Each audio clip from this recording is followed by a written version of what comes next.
Shalom, eu sou o Flávio Teles, criador do canal Or HaTorá, Luz da Torá.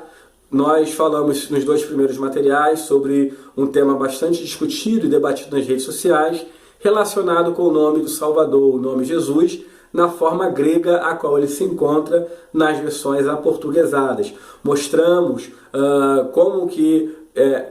quais significados que geralmente são dados a esse nome, tanto dentro de uma perspectiva cristã, como dentro de uma perspectiva judaica. Dentro dos segmentos judaicos, geralmente não em todos os segmentos, mas lhes são atribuídos significados pejorativos, como Deus cavalo, Deus porco, com base em um malabarismo exegético que é feito, se faz um misto de uma série de elementos de uma forma totalmente irregular, e nós ainda iremos comentar um pouquinho sobre isso no vídeo, e então eles atribuem significados negativos.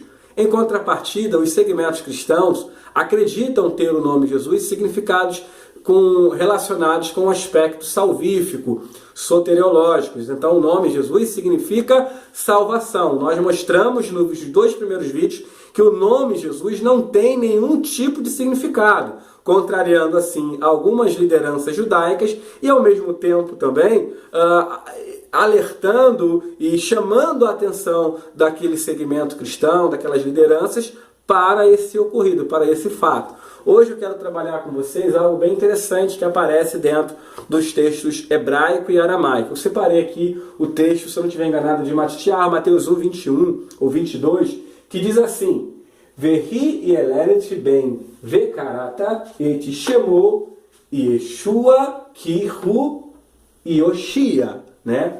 A tradução desse verso, nas versões aportuguesadas, aparece dessa forma: e ela dará à luz um filho e porá um nome, e lhe chamará, né, o nome dele Yeshua, né, pois ele salvará, Yoshia, salvará o quê? Ou quem? O seu povo dos seus pecados. Então eu quero chamar a sua atenção aqui para esse texto, no fato de que existe dentro das versões hebraicas e aramaicas uma conexão entre o nome do Salvador e aquilo que ele veio executar, aquilo que ele veio realizar. Então, tanto o nome quanto o verbo, ou seja, quanto o substantivo, quanto o verbo, eles participam de uma mesma raiz lexical. Nós chamamos isso em hebraico de shoresh, ou seja, a raiz lexical de ambas as expressões, elas são idênticas, elas são as mesmas. Então, no hebraico, todo substantivo ele procede de um verbo. Qual o verbo da qual o nome do Salvador, Yeshua, ele procede? Ele procede desse verbo aqui, yashá. É um verbo, a forma como ele é listado nos dicionários, na terceira pessoa masculina singular. Ele salvou, né? Essa raiz, ela se encontra dentro do nome do Salvador, na língua hebraica. Por isso que o nome está vinculado à salvação. Como ele também veio salvar o seu povo, ou seja, existe aqui o que nós chamamos na língua hebraica de paralelismo sinônimo, ou seja, uma conexão entre o Salvador e aquilo que ele veio realizar. E tanto o substantivo quanto o verbo participam de uma mesma raiz. Temos aqui o Yod, temos o Shin e temos o Ain, né?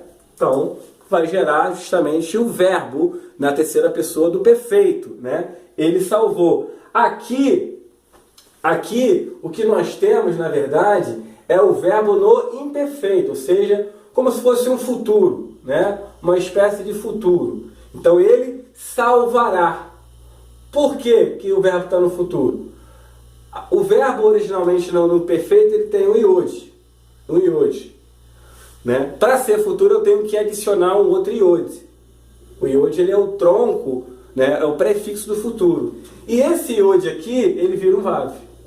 Por que vira um vav? Porque o vav ele nunca inicia sílaba. O vav só inicia sílaba na língua hebraica quando ele está exercendo a função de uma conjunção, né? Uma conjunção, existe pelo menos dois tipos de conjunção relacionados com a letra vav. Aí esse vav, o iod, ele é alongado, ele vira um rolen, né? Uma letra o, e o iod como prefixo. Então temos Yoshia, né? Yoshia, que é ele salvará. Aqui está no perfeito, Yashá, ele salvou, né? Então, ele será chamado de Yeshua porque ele salvará. Então, por que ele é chamado de Yeshua? Porque ele salvará. Existe uma conexão entre o substantivo, o nome do Salvador, e entre aquilo que ele veio realizar. Ele só recebe o nome Yeshua porque ele vai vir para salvar o quê? O seu povo dos seus pecados. Então existe uma conexão, uma relação. E isso só aparece dentro dos textos gregos, dos textos semitas, como o hebraico, o aramaico. Esse paralelo, você percebe isso aqui, é idêntico, esse trocadilho de palavras, né? Então isso é muito comum dentro dos textos da Taná, dentro do Novo Testamento hebraico, aramaico. Por exemplo, quando o profeta Eliarro, ele mata os profetas de Baal, aí o povo vai gritar, só o Senhor é Elohim, só o Senhor é Elohim. Na verdade, o que eles estão falando ali é exatamente o nome, ou o significado do nome do profeta Eliarro. Eliarro significa exatamente isso. Eli, meu Deus, meu Senhor, né? meu juiz, e Arro é uma contração do tetragrama. Então, meu Senhor é Elohim, meu Senhor é Deus. Existe um trocadilho entre aquilo que o povo clama e o nome do profeta Eliarro. Então, isso é comum em toda a literatura semítica, esse paralelismo sinônimo. Isso se perde quando vai para o grego. Por quê? Existe uma anacronia entre a gramática hebraica, aramaica e a gramática grega. No grego tudo é flexionado, tudo é declinado de acordo com o gênero, com os casos a eles designados. Então existe uma incompatibilidade gramatical muito grande que gera, sem sombra de dúvida, diversas outras dificuldades, principalmente relacionadas com o nome, que nós iremos ainda comentar em um próximo vídeo. Então, quando esse texto aqui ele é adaptado numa visão romanista, grega, o que acontece? O que nós temos? Né? Aqui é onde aparece o nome do Salvador, Yeshua, a forma masculina do nome, nós temos no grego isso aqui, ó. Iesu. Aqui está no acusativo no texto grego, né? Isso. Isso.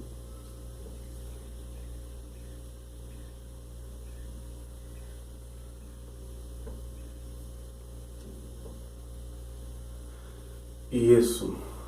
É isso. Corrigir aqui. Sim, assim. E o nu do acusativo. Isso. Que é a forma, que é o acusativo. O objeto seria do verbo, né? A forma nominativa seria Iesus. Com sigma no final. Ambas as formas são formas irregulares. Então esse aqui é o nome. A raiz do nome Yeshua é essas três letras aqui. O iota, o eta e o sigma.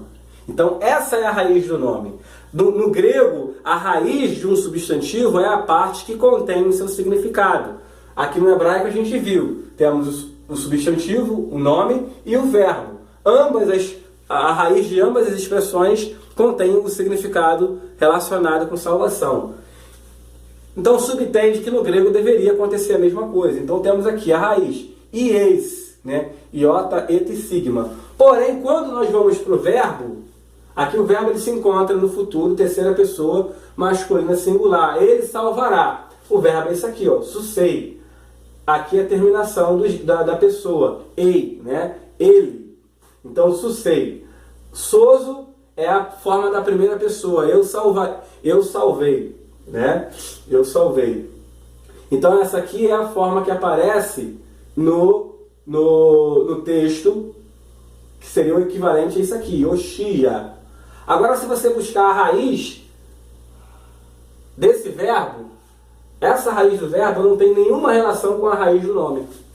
Ou seja, se o nome significa salvação, né, a raiz do nome Jesus deveria ter alguma conexão com qualquer uma dessas expressões aqui. Temos aqui o verbo, dois verbos, temos aqui o substantivo e temos aqui o adjetivo. O adjetivo, que é soter, que é salvador, né? Então, todas participam de uma mesma raiz. E a raiz de todas essas expressões não tem vínculo com a raiz do nome do Salvador na língua grega. Por isso que eu falo que o nome Jesus, ele não tem significado nenhum. Então, entre pronunciar Yeshua e Jesus, logicamente, ou Jesus, logicamente, obviamente que eu vou pronunciar Yeshua, principalmente sendo eu de comunidade judaica, sendo líder de comunidade judaica. Agora, você que é cristão, você vai pronunciar e Jesus. Se você falar Yeshua, você vai criar algum tipo de problema na tua comunidade, né? Você provavelmente vai ser expulso dela. Então você tem que saber, no mínimo, falar sobre o assunto, entender sobre o assunto. Agora, não é adequado, como eu vi no canal algumas pessoas falando que foi estigmatizado porque estava dentro de grupos judaico-messiânicos que falou Jesus. Não é adequado você, dentro de uma comunidade ou dentro de um grupo onde se enfatiza o aspecto semítico do texto, você usar uma visão romanista do texto, né? Usar a expressão Jesus, que traz uma conotação romanista do próprio Mashiach, né? Então, quando se fala Jesus, é como se você estivesse falando de um Messias romanizado, que veio contra a Torá. Existe todo um conceito teológico por trás de toda essa questão que nós ainda nem abordamos. Então, aqui provavelmente a gente vai ter uns 6, 7 vídeos falando sobre isso aqui, gradativamente, até a gente chegar na conclusão do assunto. Então, a forma Yeshua é a forma correta. Yeshua é a forma adequada. E para ensinar isso, não precisa demonizar. Você não precisa demonizar o nome. Eu não preciso induzir ninguém ao erro para fazer a pessoa fazer techuvá. Então, tudo tem que ser feito de acordo com aquilo que é ensinado, as regras certinho, bonitinho. Por isso estuda, né? Geralmente a pessoa que ensina, que demoniza o nome, né? Ele faz isso aqui, né? Ele pega a divisão do nome. Então, isso aqui é a forma nominativa do grego. A forma nominativa latina é assim, ó. Jesus. Então você não tem esse omicron aqui. Você percebe uma ausência, né? Quando vem para o português, já com a existência da letra J no século XVI, o iota vira um J, o E, nosso E, o sigma vira um S, normal. Aqui, mesmo o ditongo, ele tem som de U, no latim U, então vem para cá como U, e o S no final. Jesus. O que geralmente quem demoniza faz? Faz esse tipo de divisão aqui, ó. G vem de IE, eles vão dizer que significa Deus, e Sus é cavalo. Só que Sus é cavalo em língua hebraica. Por exemplo, Sus é hebraico, aqui é o malabarismo que eles fazem. Sus é hebraico em língua hebraica. Sus é cavalo em língua hebraica. Assim, Sus.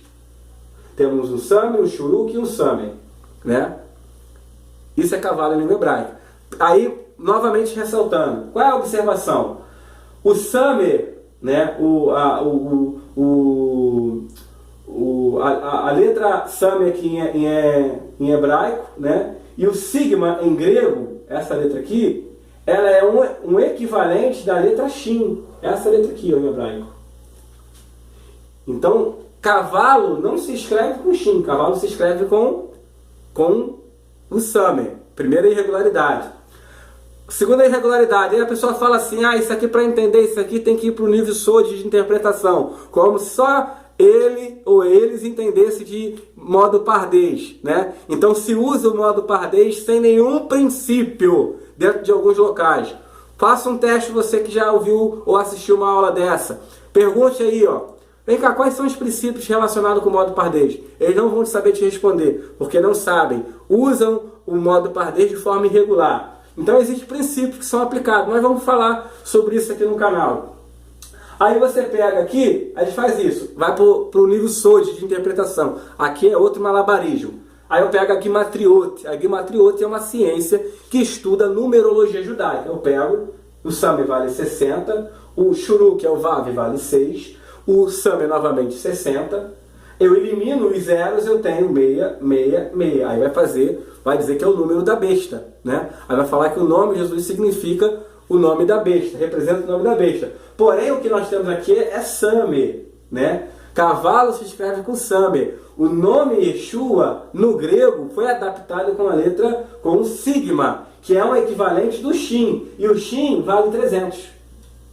O Shin vale 300. Então essa Gimatriote aqui é uma Gimatriote totalmente irregular. Totalmente irregular. O nome Yeshua, você tem aqui 10, o Yod, 300, o Shin, o Vav 6 e o Ain 70. Se você for somar, você tem 380, né? 380 aqui, o valor numérico do nome, né? Então ele não vai dar 380, se você pegar 380, você tem 11. Você tem 11. Esse é o valor numérico do nome na sua forma, no seu cálculo comum. Existem vários tipos de cálculo que são feitos dentro do nível Sod de interpretação, que seguem alguns princípios, não são feitos de forma irregular. Então, existem vários tipos de cálculo. No entanto, esses cálculos que são feitos com o nome Iesus no grego, eles são incompatíveis, porque eu faço uma importação inadequada da letra, né? O Samer, Sus, cavalo, como se o nome Iesus no grego fosse a letra Sigma fosse um equivalente do Same, né? Dessa letra aqui. E Sigma é equivalente de Shin. Então, isso não é Gimátria, isso não é nível Sod de interpretação. Nós teremos aqui uma aula, falaremos de interpretação, a exegese judaica, como que é aplicado os princípios, como que, o que o judaísmo ensina sobre você entrar no pomar, né? Sobre você entrar, imergir na busca, né, de um entendimento mais aprofundado do texto, que é você entrar no pomar. Como se faz isso? Quais são as regras, né? E o que aconteceu, segundo a tradição judaica, com aqueles que tentaram entrar no modo pardês, ou seja, tentaram entrar no pomar de forma errada.